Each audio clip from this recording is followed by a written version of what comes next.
Cuanto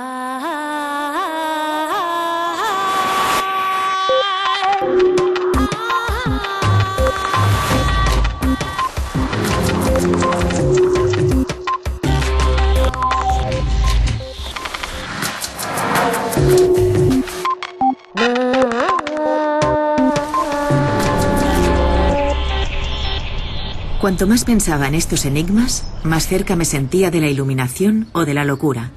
Frank Close. El espacio entre las estrellas y entre las galaxias, y el que existe entre el núcleo de un átomo y sus electrones, está vacío aparentemente. Pero, ¿qué es el vacío? ¿Es un espacio en el que no hay absolutamente nada? Mientras se recupera de su fractura de tibia y peroné, Punset charla mediante videoconferencia con Frank Close, profesor de física de la Universidad de Oxford, para saber qué es la nada y el vacío.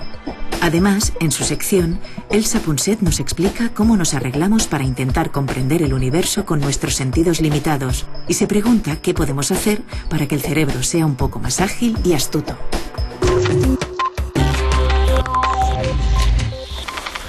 Profesor Close, esta noche vamos a hablar sobre un tema fascinante. Vamos a hablar sobre la nada. Y cuando digo la nada, me refiero a la nada. Pero antes de ello, quiero agradecerte que me dejes tener esta charla mediante videoconferencia contigo. Las gracias debemos dárselas a las maravillas de la tecnología moderna. Desde la antigua Grecia se creía que el vacío no podía existir. Incluso Aristóteles, hace muchos siglos, dijo: la naturaleza aborrece el vacío. Sin embargo, en el siglo XVII descubrimos que con unas bombas de vacío podíamos quitar todo el aire de un recipiente y dejarlo vacío. Entonces comenzamos a creer que el vacío sí podía existir. Bueno, el hecho es que unos pocos siglos después, los científicos le disteis la razón a Aristóteles otra vez y ahora afirmáis que el vacío no existe. Si con vacío te refieres a eliminar por completo todo el aire, es verdad que se puede hacer que no quede aire. Pero seguirán sucediendo muchas cosas. Fuera de la atmósfera de la Tierra, en el espacio, pueden verse las estrellas. El espacio está repleto de luz estelar. También se percibe la fuerza de la gravedad. El espacio está lleno del campo gravitatorio. No tengo ni idea de qué es exactamente, pero está lleno de cosas. No hay más que empezar a pensar en el espacio vacío para que todo se complique muchísimo. Cuanto más piensas en ello, más raro parece.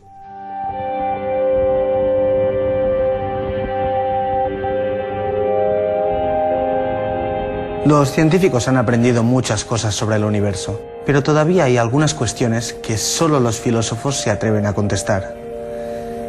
Una de estas preguntas es: ¿existe la nada? Este cuarto, por ejemplo, no está vacío. Pero si quitáramos todos los muebles, seguiría lleno de aire. Si el cuarto estuviera sellado herméticamente, podríamos quitar todo el aire con unas bombas especiales. Ya no tendríamos átomos dentro de este espacio. No habría materia. Pero seguiría sin estar vacío. La gravedad. Descubrimos que el campo gravitatorio de la Tierra llena el cuarto. Y al encontrar el norte en una brújula, nos damos cuenta de que hay un campo magnético. Pero supongamos que también vaciáramos el cuarto de todo ello. Para eliminar el campo gravitatorio, no basta con borrar del mapa la Tierra. Como la gravedad de los cuerpos celestes atraviesa todo el universo, tendríamos que hacer desaparecer todas las galaxias, estrellas, nebulosas y todos los objetos, incluido yo mismo.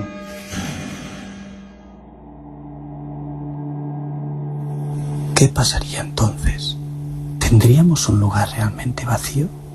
¿Una especie de matriz espacial? ¿Un lugar donde realmente no hay nada? ¿O sería esto la nada? Incluso sin que hubiese nadie presente para hacerse estas preguntas.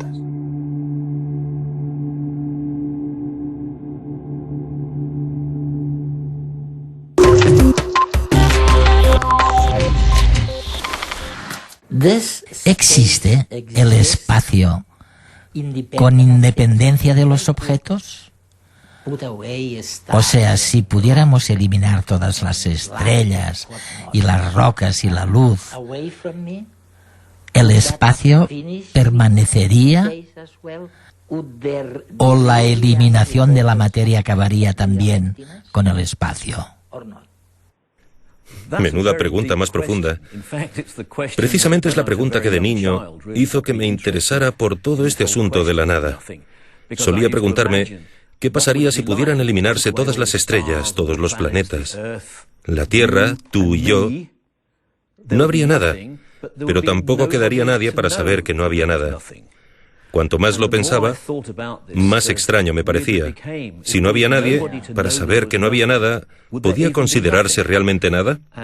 Y decidí que si seguía pensando tanto en eso, acabaría loco. Bueno, decidí que me dedicaría a la física para intentar responder a esa pregunta. Hoy en día seguimos sin saberlo. La gran pregunta filosófica consiste en saber si el espacio existe solamente porque hay cosas que lo definen, cual matriz que muestra dónde está el espacio. Es decir, si el espacio que contiene las cosas existe por derecho propio o si lo necesitamos para contener la nada. Es una pregunta muy profunda que trasciende con creces cualquier respuesta fácil de la ciencia, aunque los filósofos obtienen una gran satisfacción preocupándose por estos temas. He aquí el problema con la nada. Cuanto más intentas acercarte a ella, más se aleja. Resulta dificilísimo descifrar el concepto. ¿Y si en lugar de todo el universo eliminásemos todo solamente de un espacio definido, de una región determinada del espacio? Lo que quedaría sería la nada primordial, el vacío de que estamos hablando. En la actualidad diríamos que sí. Desde el descubrimiento de la teoría cuántica, sabemos que en cuanto intentamos analizar con precisión algo, o la nada, se vuelve más complejo y que, por raro que suene, ahora mismo y en todo momento, entre bambalinas, surgen y desaparecen burbujeantes pequeñas partículas de materia, lo que nos forma a ti y a mí, y de antimateria, su extraño opuesto. Son efímeras, efervescentes, no las notamos, pero ahí están, aunque no las veamos. De hecho, la teoría sostiene, y los experimentos así lo confirman, que siempre están presentes. La imagen moderna del vacío sería un mar burbujeante de partículas y antipartículas que surgen de la nada y desaparecen. Pero ahí hay algo, aunque lo llamemos nada. Hace unos años, un físico estadounidense amigo me dijo: Eduardo, no lo dudes, caminamos sobre una nube de electrones. Y cuando intentamos imaginarlo, nos cuesta pensar que haya solidez en la materia. Mi pregunta es la siguiente: este campo tan poderoso dentro de los átomos, entre los electrones y el núcleo, ¿qué demonios es? No caben dudas de que el átomo está vacío en lo que concierne a partículas. En el centro del átomo se halla el núcleo atómico, que es muy compacto. Luego, bastante lejos, encontramos partículas llamadas electrones que giran a su alrededor. Pero entre ambas cosas lo que hay es nada. Sin embargo, ¿qué es lo que hace que los electrones giren alrededor del núcleo? Pues la atracción, la fuerza eléctrica que atrae a las cargas opuestas. El núcleo tiene una carga eléctrica positiva, mientras que los electrones tienen una carga negativa. Lo negativo y lo positivo se atraen. Las fuerzas eléctricas mantienen unidos a los átomos. Vamos, que aunque el interior del átomo esté vacío, desde el punto de vista de las partículas, está muy lleno de fuerzas electromagnéticas. Cuando choco las manos entre sí, las fuerzas eléctricas de los átomos impiden que una mano atraviese la otra. Así pues, aunque los átomos estén muy vacíos, si pensamos en partículas, están muy llenos de fuerza. La materia no está realmente vacía, sino repleta de fuerzas. Por más sólido que parezca un objeto, un martillo, por ejemplo, a escala atómica la materia es etérea. En realidad, las partículas de las que están hechos los átomos ocupan un espacio completamente desdeñable. El átomo es, prácticamente, un espacio vacío. Mira el punto al final de esta oración. Su tinta tiene unos 100.000 millones de átomos de carbono. Si quisiéramos ver algunos de estos átomos a simple vista, tendríamos que agrandar el punto hasta que midiese unos 100 metros de diámetro. Esto nos muestra lo pequeños que son los átomos. Pero si quisiéramos ver el núcleo atómico, compuesto por protones y neutrones, tendríamos que seguir aumentando el tamaño del punto hasta que midiera 10.000 kilómetros. Un protón o un neutrón ocupan apenas la 10.000ª parte del átomo.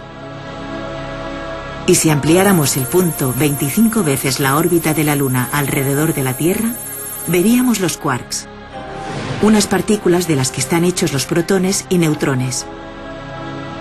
Las partículas que componen el átomo son tan pequeñas que el mismo átomo parece vacío. ¿Por qué es sólida la materia entonces si los átomos están casi vacíos? En realidad, el espacio dentro del átomo está lleno de un campo electromagnético poderosísimo. Este campo mantiene los electrones unidos al núcleo atómico e impide que los átomos se atraviesen entre ellos.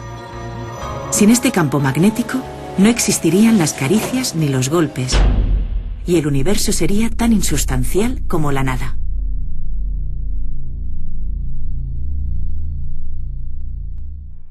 Ya sabemos que si pudiésemos eliminar todo de un espacio definido, en lugar de nada habría algo. Y una de las cosas que podemos encontrar en el vacío es el famoso campo de Higgs. ¿Qué demonios es el campo de Higgs del que todos hablan? La imagen moderna sobre lo que es el vacío, lo que es la nada, afirma que está lleno de algo extraño llamado campo de Higgs. Es una idea que lleva medio siglo circulando, pero ahora vuelve a estar totalmente en boga, porque en julio de 2012, los experimentos en el CERN demostraron por fin que realmente parece describir cómo funciona la naturaleza. Según lo que sabemos ahora, el vacío, como todo, tiende al estado de mínima energía. Pues bien, milagrosamente, resulta que si el vacío estuviera verdaderamente vacío, tendría más energía que si estuviera lleno de ese misterioso campo de Higgs. Me resulta tan difícil saber qué es un campo de Higgs como entender qué es un campo gravitatorio. En cambio, sí sé lo que hace el campo gravitatorio. Me empuja hacia el suelo. También sé lo que hace el campo de Higgs. Confiere masa a las partículas con las que interactúa, como los electrones. Qué es y cómo actúa sigue siendo un gran misterio. Lo investigarán los experimentos en el CERN durante los próximos años. Pero por ahora sabemos que está ahí, sea lo que sea. Y desde luego, parece que el vacío, en su estado de mínima energía, contenga algo que llamamos campo de Higgs. Hablando sobre el campo de Higgs, me recuerda un concepto que los físicos han sostenido durante siglos. Me refiero al concepto del éter, una especie de sustancia tan tenue que atravesaba la materia y que abarcaba todo el universo. Einstein fue quien demostró que no existía. El campo de Higgs no es, de alguna manera, el retorno del famoso éter. Sí, muy buena pregunta, Edward. Es normal preguntarse si hablar del campo de Higgs, presente en todo el espacio según la concepción moderna, no es más que volver a la idea del éter. Einstein descartó el éter hace 100 años, pero ¿no lo habremos reinventado? Pues en cierto modo sí. Pero es una forma muy profunda del éter, y tal vez deberíamos empezar por comprender realmente qué es lo que descartó Einstein. En el siglo XIX, la imagen generalizada era que el espacio estaba lleno de una sustancia que definía, en un sentido absoluto, el estado de reposo, y que nos movíamos a través de dicha sustancia. Einstein nos enseñó que el estado de reposo absoluto no existe. Todo se mueve de un modo relativo respecto a todo lo demás, y se descartó el éter en ese sentido. No existe ninguna sustancia que defina el estado absoluto de reposo. Pero sí que tenemos algo ahí. Creemos que ese algo es el campo de Higgs. Es un éter muy profundo que acata todas las reglas de la teoría de la relatividad. En cierto sentido, ni siquiera nos percatamos de que está ahí, salvo por una de sus consecuencias, cuyo efecto resulta profundamente importante. Cuando las partículas fundamentales lo atraviesan, sienten su presencia, lo cual se manifiesta del siguiente modo. El electrón adquiere lo que denominamos masa. Que el electrón tenga masa es lo que acaba provocando que los átomos tengan estructura y tamaño. Por ende, el hecho de que existan estructuras en el universo constituye la prueba de la presencia de masa que, a su vez, constituye la prueba de la presencia de esta especie de éter subyacente que resulta tan extraño y que ahora denominamos campo de Higgs.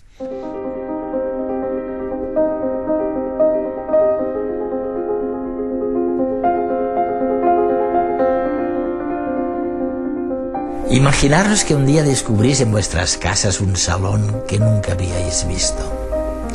Y dentro de ese salón encontráis varias puertas. Y al abrirlas veis más salones con más puertas. Esto es lo que les sucede a los físicos que estudian el universo. Curiosamente, a cada puerta que se abre con el avance científico, se desvelan otras que permanecen sin abrir. Cuanto más sabemos, más aumenta el volumen de lo que desconocemos. Ese es el camino que hemos seguido en la indagación sobre la naturaleza de la nada. Cuanto más hemos investigado sobre algo que parecía sencillo, el vacío, hemos visto que el asunto era mucho más extraño y complejo de lo que parecía. Todos conocemos las 4 fuerzas o las interacciones fundamentales: la gravedad, el electromagnetismo, la nuclear débil y la nuclear fuerte. Pero parece que si no fuera por los efectos del vacío, la intensidad de todas las fuerzas sería igual. No sería como ahora, con una gravedad muy débil, un electromagnetismo muy fuerte. Si esto es cierto, el vacío es lo que decide no solo la fuerza de las interacciones fundamentales, sino cómo es la estructura de la realidad. Sí, la física cuántica demuestra que el vacío no está vacío. Aunque no te hubiera hablado del campo de Higgs, la teoría cuántica demostró hace ya 100 años que el vacío no está vacío. Y que, cuanto más atentamente se examina, más se manifiestan lo que denominamos fluctuaciones virtuales, partículas y antipartículas que surgen y rápidamente desaparecen. Aunque parezca ciencia ficción, los experimentos corroboran que esto es así. La idea, en teoría, según confirman los experimentos, es que si pudiéramos entrar en estas diminutas nubes cuánticas, y para ello sería preciso realizar experimentos mediante energías tan enormes que resultan difíciles de imaginar, pero que en principio son concebibles, Entonces, sería posible observar la verdadera naturaleza de las fuerzas sin el vacío cuántico que las distorsione. Y en esas circunstancias creemos que descubriríamos que en realidad las fuerzas tienen la misma intensidad intrínseca. Hasta ahora las hemos percibido a través de la nube de vacío virtual que enmascara la realidad y hace que parezcan aquí y ahora tan distintas entre sí.